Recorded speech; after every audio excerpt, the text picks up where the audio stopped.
Di luar negeri aktivitas selama 13 tahun itu apa? Tidak ada. Mungkin kalau ada, saya saja yang dangkal pemikiran saya atau ilmu saya. Coba, adakah?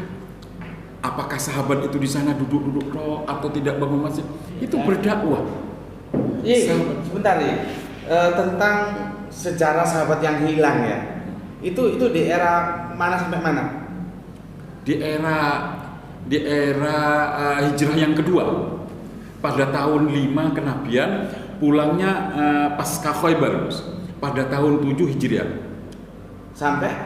Ya iya, kan 5 ketemu 7 itu 13, Gus. Iya betul. Soalnya Rasulullah di Mekah itu 13. Jadi 5 ya. 5 6. Ya. 6 7 8 9 10 11 12 13. Ya. 13 kenabian. Setelah tahun ke-12 itu Rasulullah hijrah. Hijrah berarti tahun hijrah 1. Maaf ya tangan kiri ya. Enggak apa-apa. Tahun hijrah 2, tahun hijrah yang ketiga, tahun hijrah yang keempat, kelima, keenam, ketujuh. Ketujuh itu masa perang Khaybar. Nah, pada hijrah ke-7 ini kembali. Jadi 7 tambah berapa tadi? 5. Kan mulai 5, 6, 7, 8, 9, 10, 11, 13. Tambah 8 berapa? 13. 13 tahun itu tidak terdeteksi secara lengkap. Hanya mungkin ada 5%. Jadi misalkan kita buka di catatan-catatannya katakanlah Ibnu Hisam juga nggak merekod. Saya belum menemukan. Jadi kita merendah diri, khawatir ada orang yang menemukan. Makanya sekarang kita klarifikasi kepada Gus Suryadi, kepada Ustadz, adakah? Mana tunjukkan kepada saya kalau ada. Gus Bekti kan mesti mendengar, mana ada. Iya, nggak ada. Nah itu. Jadi sebenarnya menurut beliau, jangan direkam ya omongan nama profesor ini. Menurut beliau banyak sejarah umat Islam yang justru diselewengkan dan tidak sesuai oleh oknum, oleh terutama penguasa. Jadi hadis itu tertulis Rasulullah, menurut beliau idealnya hadis itu tertulis, sejarah itu tertulis satu misal. Saya sekarang lagi ke Malang, makan di restorannya Ustadz Ahmad, itu tertulis. Tetapi pada yang kurang ideal, sejarah Rasulullah, sejarah sahabat itu tertulis setelah 200 tahun kematian wafatnya. Bareng hadis tertulis. Jadi sekarang justru menurut beliau sumber problem itu dari hadis. Problem perpecahan ini. Paling cepat menurut kok direkam ya nanti ini. Enggak apa-apa. Jangan Gus. Nanti coba. Iya, nanti. Imam Malik itu tahun berapa? Imam Malik itu paling awal, Ustaz. Lah justru itu dia jauh sebelum Bukhari. Itu tahun berapa? Tahun 1. Sekitar 1, maksudnya 1 abad. Oh, tak setelah 50 lah, 50 sekitar itu. Itu yang paling cepat. Jadi paling awal. Iya, paling awal. Jadi Imam Bukhari ke belakang nggak terekor. Imam Bukhari 200 tahun setelah wafat Nabi baru terekor. Jadi Imam Malik justru paling dulu, paling awal. Jadi kita ini adalah perpecahan umat Islam, itu adalah kesalahan umat Islam yang terbesar adalah agama dan pemikiran agama itu beda, gitu. Betul. Agama dan pemikiran agama tidak agama. Yang salah itu adalah produk pemikiran agama itu diagamakan. Produk pemikiran agama yang diagamakan. Sama itu karakter dan kebenaran itu beda. Aku kalau mau ngisi kajian aku bilang, "You nggak usah lihat karakter gue ya, karena nanti you akan menolak kebenaran yang gue sampaikan ke lu. Sudah nggak usah lihat, gue juga nggak ganteng-ganteng amat.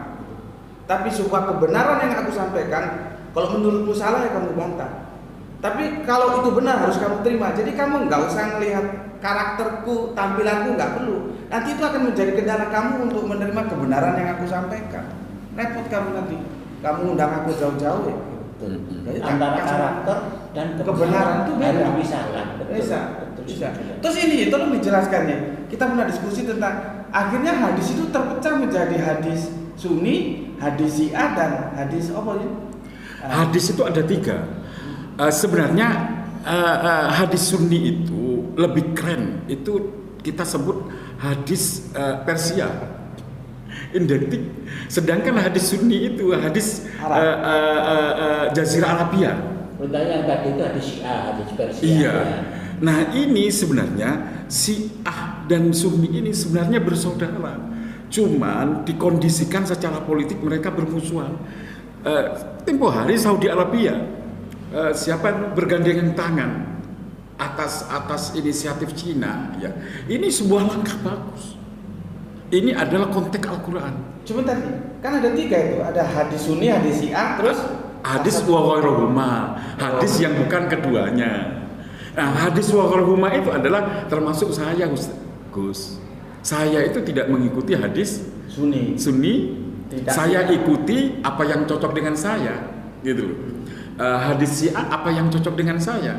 Berarti nggak mikir Sunni Syiah ya? Nah, yang dalam cocok kita konteks ambil. itu iya, yang sesuai mutawatir, bersinergi dengan Al-Quran, kemudian mutafakun alaih, gitu loh.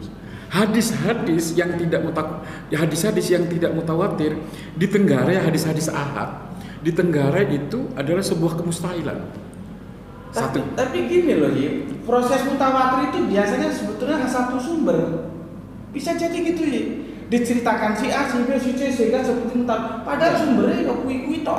Itu hadis ahad itu, Gus. Hadis ahad itu. Definisi hadis mutawatir itu minimal 10. Iya. Orang terkenal yang menyebarkan. Iya, tapi sumbernya satu sebetulnya. Enggak, Gus, itu ahad itu. Itu kita enggak terima. Jadi gini, definisi hadis dulu apa?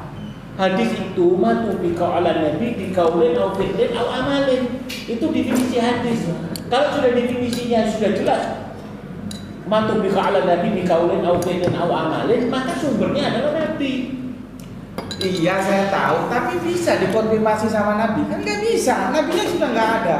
Loh, penyampaian hadis mutawatir itu diketahui oleh sekian banyak sahabat di waktu yang sama. Nah, itu Gus. Pada waktu Nabi berbicara, itu ada orang banyak. Itu yang namanya mutawatir. Contohnya umpamanya sholat. Tidak bisa begitu. Nanti kita kebenaran itu nggak demokrasi. Nanti itu kata kita bahas. Intinya gini, dari konsep pembahasan itu tidak ada jalan lain bagi umat Islam itu untuk membangun ukhuwah. Kesalahpahaman masa lalu kita harus hapus. Satu-satunya begitu. Ditutup di sini, makan di sini. Untuk sementara kita tutup dulu dan ini ada lagi acara makan siang, nanti bisa kita lanjutkan. Terima kasih. Alhamdulillah ya Rabbil alamin.